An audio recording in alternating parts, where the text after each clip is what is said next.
Siellä sitten Tomilla on hyvän kokoinen kala kiinni. Ja se on otettu tarkoituksella nyt sitten pyrstölenkillä kiinni, koska kyseessä on kala, joka on tarkoitus vapauttaa.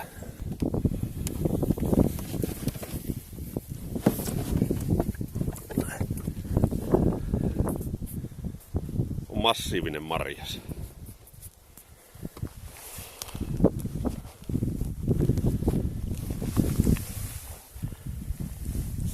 Sen verran käyttää kalaa pois vedestä, että saa uistimen irrotettua.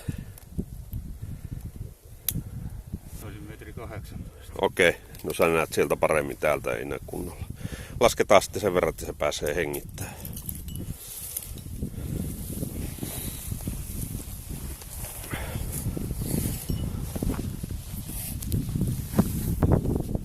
Tuohon näyttäisi olevan pätevä laite tuo pyrstölenkki. Sehän saa siinä nyt hetken elpyä.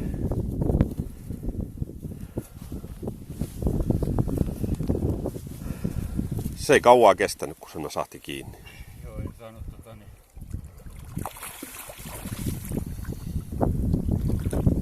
Äkkiä sieltä rupeaa voimat palautumaan.